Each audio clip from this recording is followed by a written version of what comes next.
Hey folks, this is Vince with Dad's Gaming Addiction, and today we're going to quickly check out Twisted Game of War. This game supports 2 to 5 players, it's for ages 7 and up, and your average play time will vary because this is a variant of the classic card game War. And for those of you that have played War, you'll know that sometimes the game will go on forever. This game is an interesting take, I will say. This game comes with 65 game cards, 5 chart cards, 1 instruction card, and 1 social card. Just to show you what all of that looks like, here is the social card. The winner can take a picture or a selfie with this thing, if they so choose to, and share it on social media. You've got this instructions card, front and back. You've got these chart cards. Each player is going to get one of these, and depending on who wins a round or a turn, you'll see that there's a column for the loser and a column for the winner, and depending on the symbols on the cards, different things will happen. So the winner may sometimes get the bottom card, or a random card, or the top 3 cards, or what have you. Sometimes nothing at all. It all depends on the symbols on the cards.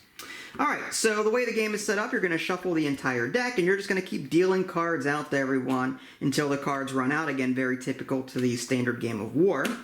And like in standard War, each player is going to flip 1 card face up. Now, before we begin, it's worth mentioning that I am going to be making a couple of assumptions here due to a lack of explanation in the card here. I want to say the rule book, but there is no rule book, it's just a card. Like in War, let me just come at it from this angle. In the typical game of War, 2 cards are flipped face up. The winner gets both cards, puts them in a discard pile, that's it, okay? You just keep going with that.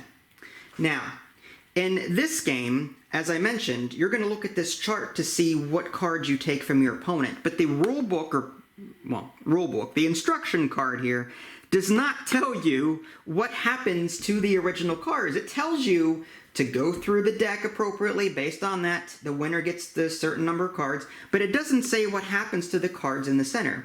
Now, based on what I know of War, the winner should get these cards too, the original cards, and that's how I'm going to assume that this game is played.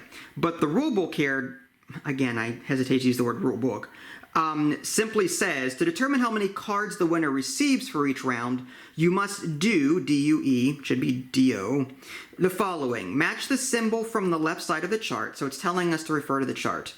Where those two intersect, that is the amount of cards the winner gets from the loser for the round. Okay, so what happens to the original cards? So because it doesn't mention them, it makes me wonder, okay, so maybe the players get the original cards back? I don't know. So that's a huge problem. Another thing I should note, again, I'm assuming this, one of the results on the chart here is NA, meaning I'm guessing that means that the combat is a wash no matter who wins based on the symbols. On the back of this, it explains every single thing except for the NA. Now, again, I'm going to assume that NA means it's a wash, no one wins, they get their cards back. But to the casual player that follows the rules exactly and must have everything in writing for everything to make sense, that's an oversight to leave NA from this particular explanations because, well, you know, some people want to know what it means, not guess. So I think there needs to be some work here with regards to the back of this, the typo here, and just including the original cards in the wording as well. Alright, so with all that gobbledygook out of the way, let's just quickly show you what the game looks like when it's actually being played. So players will flip a card, okay. You're going to look at the numbers first. 12 beats a 6, right? Okay, so let's go ahead and take a look at the symbols and see who actually wins. So the winner is the flail here, and the loser is the chest plate. Card number +1. So what that means is card number +1. The losing player counts from the top of their deck to the number that is on their flipped card and gives that card plus the next one to the winner. So what that means is we're going to count 6 in. 1, 2, 3, 4, 5, 6. Goes to the winner +1, 7. All right? And the winner will put these cards on the bottom of their deck. Again, this card does not say what to do with these, but I'm going to assume that the winner gets these as well and puts them on the bottom of their deck.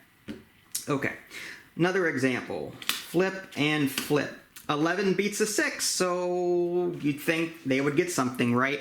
Turns out no. If you've got two of the same symbol, bounce back, bounce back, bounce back, bounce back. Bounce back simply means that players get their card back. It bounces back to them.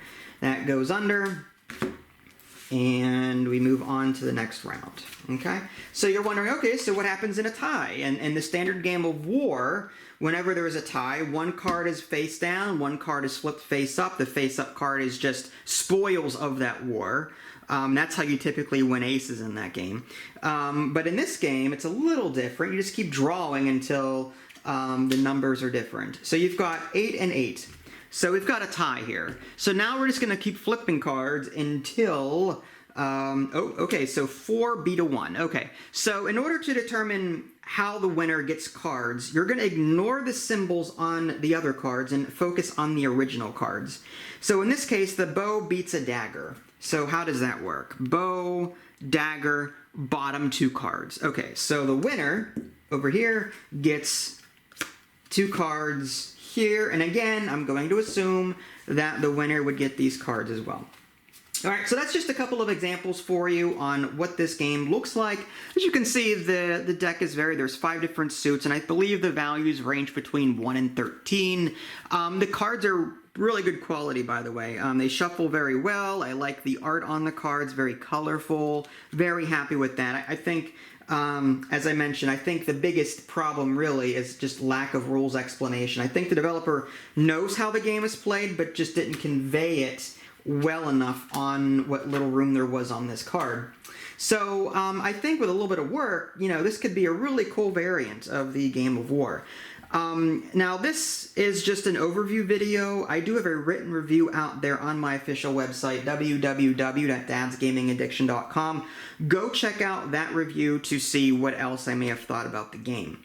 If you guys want to buy this for yourself, this is available for sale on the game's official website. I believe the price is somewhere around 15 bucks. If you guys haven't already, subscribe to me on Twitch and YouTube. That way you can stay up to date with any new content I'm going to publish. This is Vince, thanks for watching, and I'll catch you next time.